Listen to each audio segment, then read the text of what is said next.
Have you ever wondered how some people seem to get so much done in so little time? I certainly did, until I discovered the secret to achieving more in less time. I was struggling to keep up with my workload, feeling overwhelmed, and totally stressed out. But then I met someone who changed everything. She was a highly successful entrepreneur who seemed to have it all together. A thriving business, a happy family, and a sense of calm and focus that I could only dream of. And when I asked her how she did it, she shared with me the 20 habits that had transformed her life. Today, I'm going to share those same habits with you, the exact same strategies that's going to allow you to achieve more in less time, reduce stress, and create a life of freedom and fulfillment. And the best part, these habits are simple, they're proven, and they can be used by anyone regardless of their background or circumstances. Habit 1, plan tomorrow today. One of the easiest ways to hit the ground running each morning is to plan tomorrow the night before. So before you go to bed, write down the top tasks you want to accomplish the next day. This simple practice will give you clarity and help your mind focus on what's important right from the start. I have a full-time job. I'm a freelance consultant. I have a family. Plus, I have this YouTube channel. I practice this habit every single day, even on weekends, because when I don't, I literally feel lost the entire next day. You might be wondering how long it takes to plan your day. On average, it only takes me 5 minutes to determine what I want to get done for the next day. I can literally plan my next day in the time it takes me to fix a microwave dinner. Here's how I do it. So here's a list of the things I want to get done this week that aren't already on my schedule. I want to write a script for my upcoming video, plan a date night with my wife, review a proposal from a coworker, speak to my accountant, and prepare an outline for an upcoming meeting. So how do I know which ones I want to choose? Well, I use something that I call the stress test. When I look at this list, I want to pick out the ones that are causing me the most stress and anxiety. So they may be the ones that are keeping me awake at night, the ones that my mind just keeps nagging me about, making sure I don't forget, or maybe they're time sensitive. It sounds pretty straightforward, but I didn't always practice this habit. Instead, I would search out the easiest and the most fun tasks to do first, and then put off the most important ones until I absolutely had to get them done. So I'd get stuck in this cycle of getting stuff done at the last minute, and it wouldn't be my best work, to be honest. So I'd stress out over that, and well, it wasn't the best life. If you can relate, give me a thumbs up. Okay, here are the tasks I want to do tomorrow. But if you're like me, these aren't the only things I'm going to have to do tomorrow. How do I get these tasks done while completing all the things I already have planned on my calendar, plus all the other urgent things that pop up that's going to need to get done? That's where habit 2 comes in. Time block your day. Time blocking simply means assigning specific blocks of time to specific tasks, like creating a schedule for your day. This reduces the distractions that bombard you, and it's going to help you stay committed to one task at a time. So here's my schedule of the day tomorrow. So as you can see, I already have a couple of commitments already on my schedule. So if I go back to my task list, I've decided on 2 things I want to get done tomorrow. Number 1, my meeting is coming up soon, and I'm really not sure of the agenda, so it's causing me a little stress and anxiety. So I'm going to add this to my calendar. And number 2, my wife and I really want to do something together this weekend, so I'm going to give her a call during lunch today and plan out a date night. So I've added that task to my calendar as well. I love time blocking for 3 reasons. Number 1,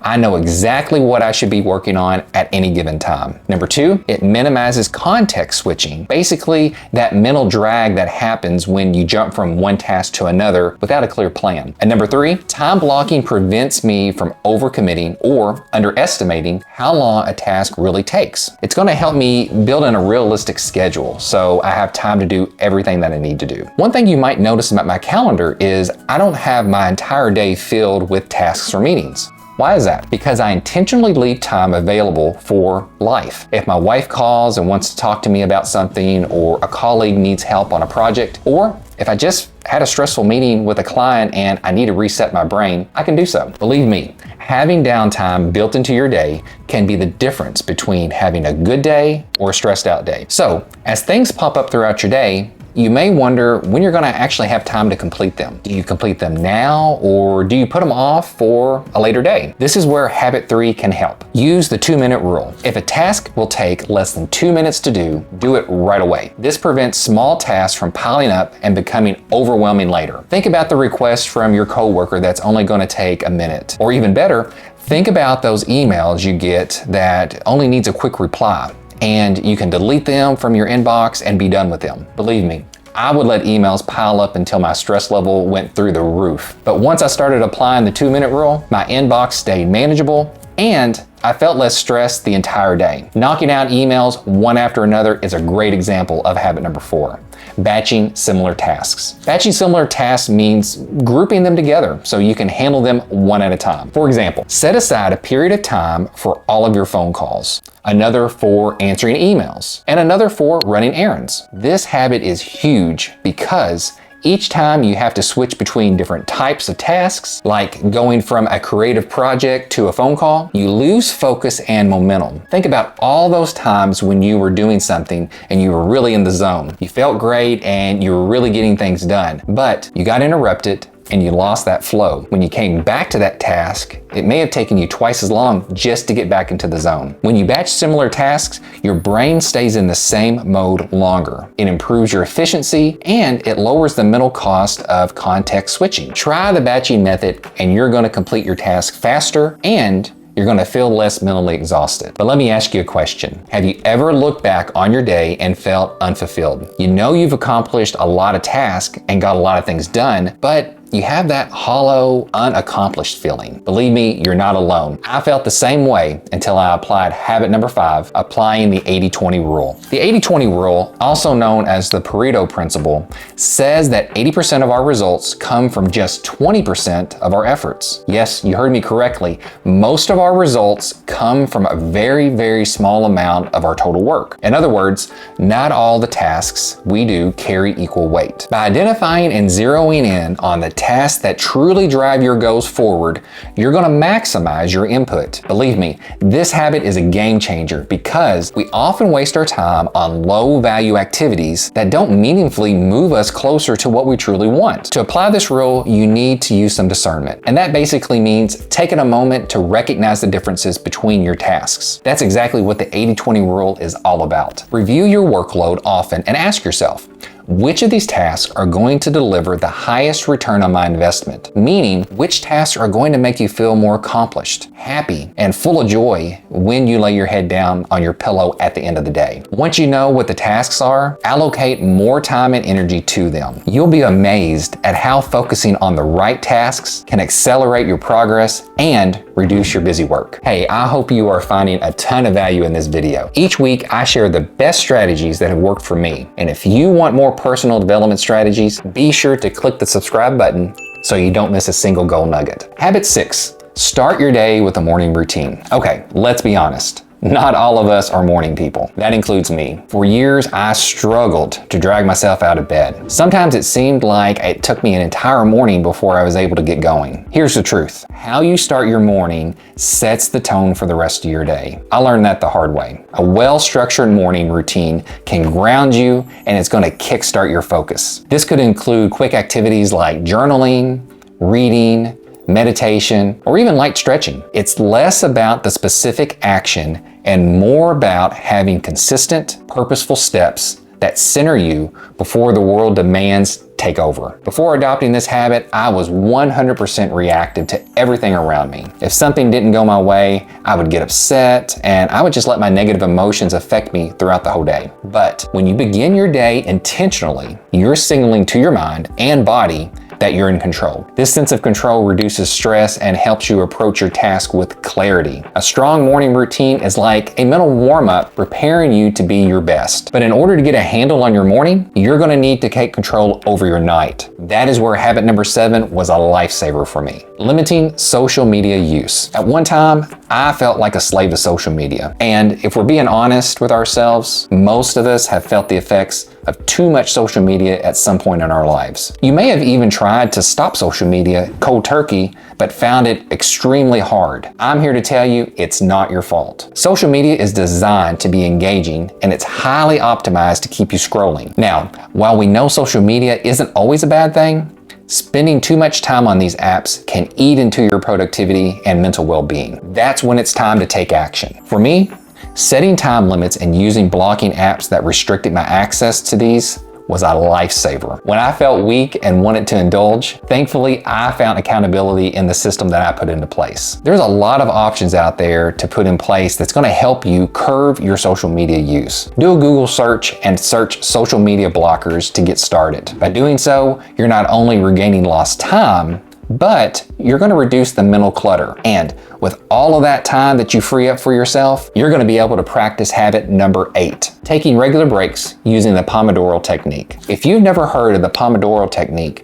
it's a time management method where you work in focused 25-minute intervals called Pomodoros, followed by short 5-minute breaks. Then, after a few of these 25 5-minute cycles, you're going to take a longer break of, let's say, 15 to 20 minutes. I've been using this technique for a few years now, and it has helped me maintain high levels of concentration for longer periods of time, and it's helped me reduce my stress and burnout. It may sound kind of odd and counterintuitive that taking more breaks might be the secret to getting more done, but actually, the human brain thrives on intervals of rest. This is backed by science. Short pauses give your mind a chance to reset and reduce mental fatigue. So, over the long haul, you're actually producing higher quality work without feeling drained. So try it for yourself. Incorporate the Pomodoro technique for just 2 cycles of 25 minutes of work, followed by a 5-minute rest break. Set a timer on your phone. Once your mind and body gets into the habit of this technique, gradually increase the number of cycles during your day. Using this technique is a great way to increase your productivity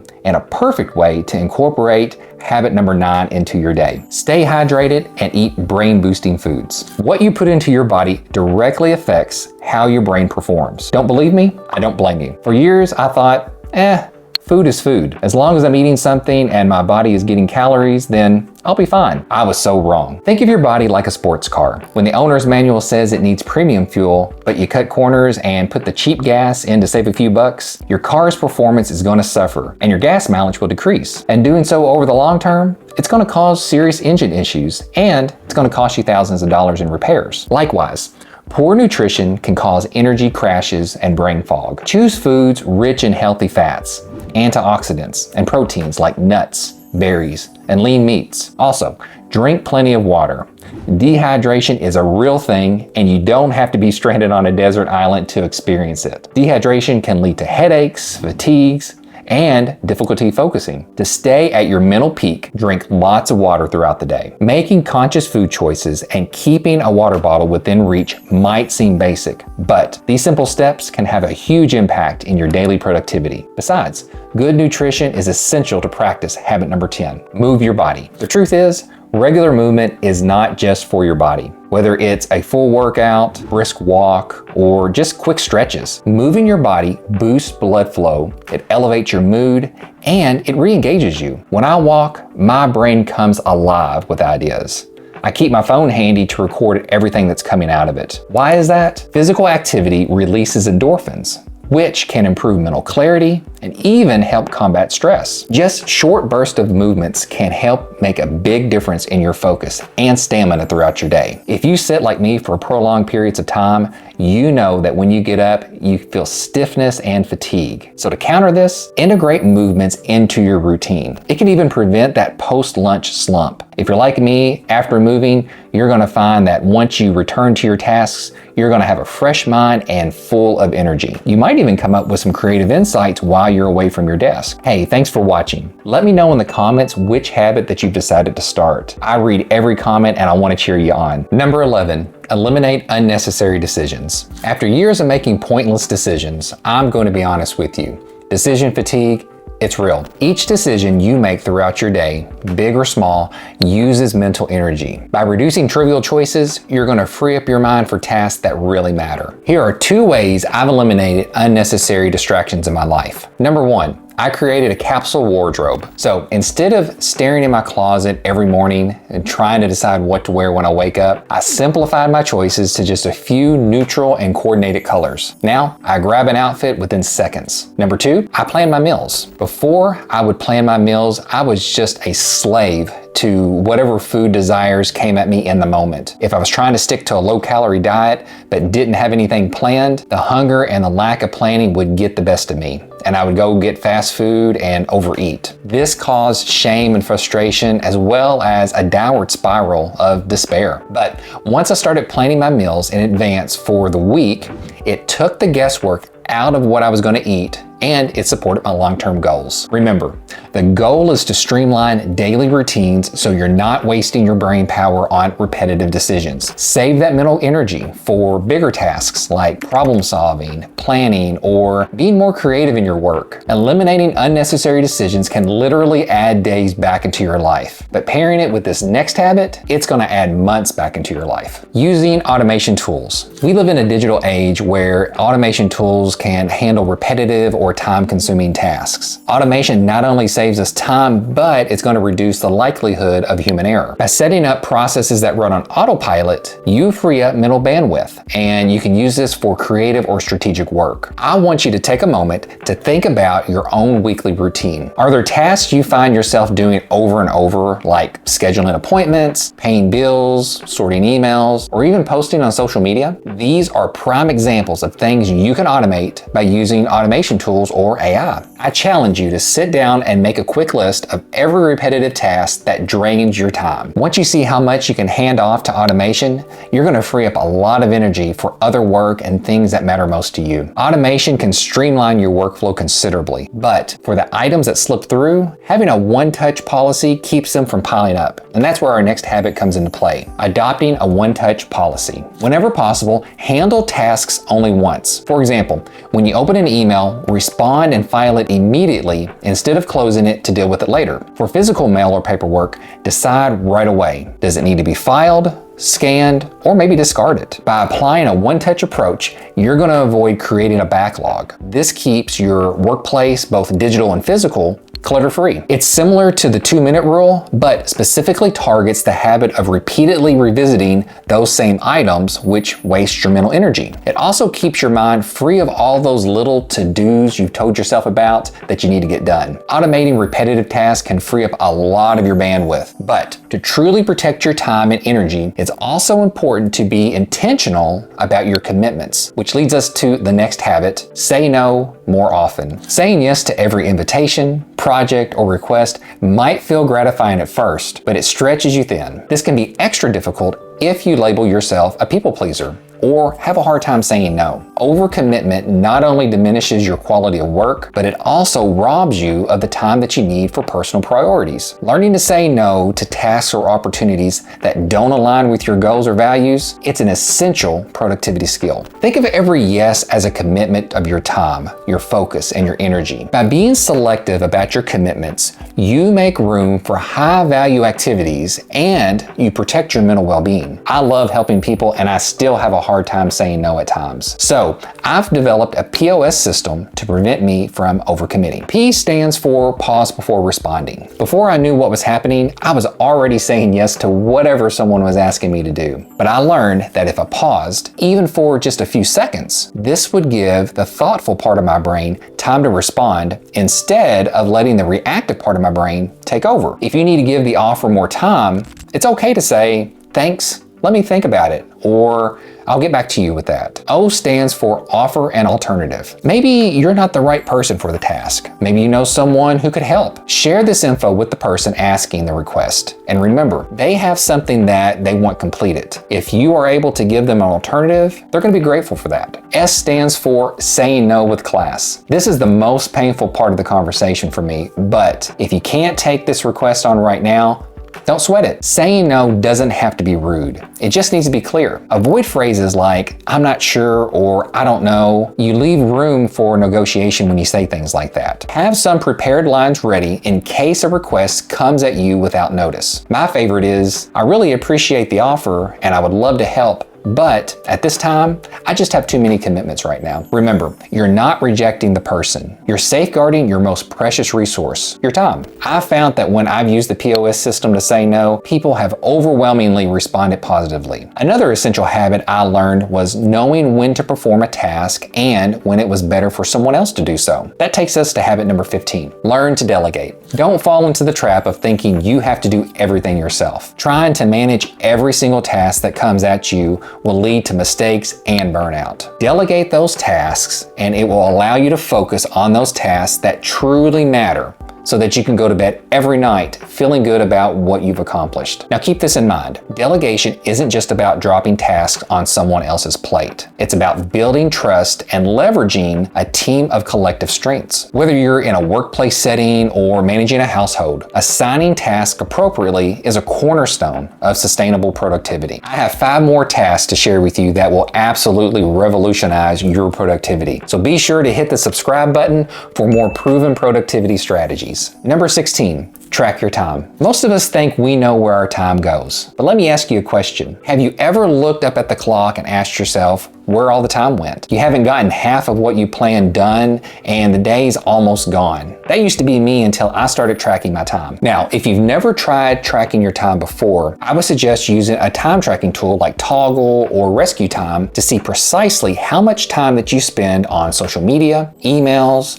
meetings, or specific projects. Once you begin to get a handle on where you are allocating all your time, these 3 things are going to happen. Number 1, you're going to identify time wasters. So tracking your time will help you see where your minutes and hours really go. You might be surprised to discover how much you spend on scrolling social media or checking emails. By pinpointing those hidden drains in your schedule, you're going to be able to adjust your habits and reclaim those lost hours for more productive activities. Number 2, you'll optimize your schedule more efficiently. Time tracking will reveal patterns and show you which times of the day that you're naturally going to be more focused and which of those routines typically run longer than expected. This is a game changer for me because I found out I wasn't as productive first thing in the morning. So I adjusted my schedule to put more of the tasks I needed to think about a little bit later in the day, and my productivity skyrocketed. Number 3, hold yourself more accountable. When you log your activities, you're going to become more aware of how you're spending each segment of your day. This heightened awareness, it can keep you super motivated to stay on task because you know everything that gets recorded. It's like having a personal coach looking over your shoulder,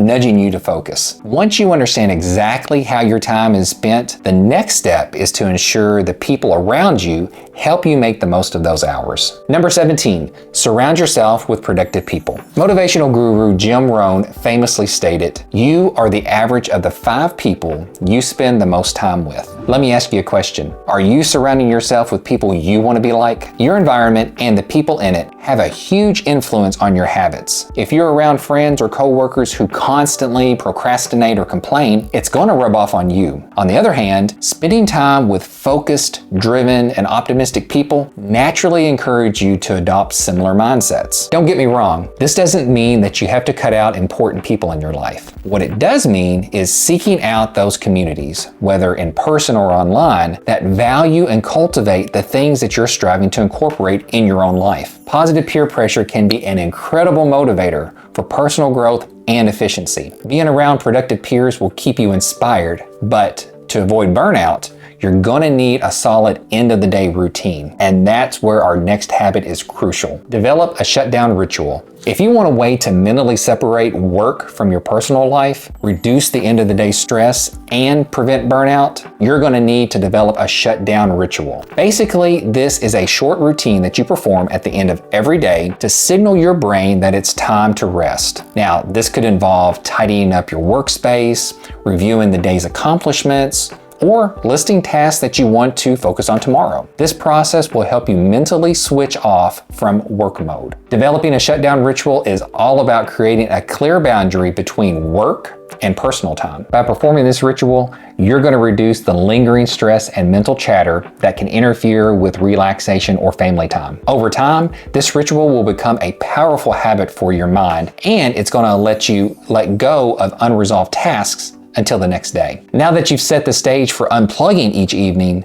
the next step is to ensure you're getting the quality rest that your body needs. Number 19, prioritize sleep. This may surprise you, but productivity doesn't just happen during the waking hours. It starts the night before. The National Institute of Health states that getting less than 7 hours of sleep consistently can lead you to be more prone to errors, have slower reduction times, and even reduce your cognitive functions. Wow. Aiming for 7 to 9 hours of quality sleep each night can literally be the game changer you need in your life. You'll not only feel more energized, but also make better decisions, solve problems more effectively, and maintain a better mood. In the long run, consistent, restful sleep boosts not only your mental and physical well-being, but a well-restful mind sets the stage for better focus and memory and is a key ingredient in our last habit: never stop learning. If you've made it this far in the video, you are committed to personal development, and I'm so proud of you. You're wanting to improve your circumstances, and isn't that what all of us should be striving to do? Continuous learning not only pushes us to improve,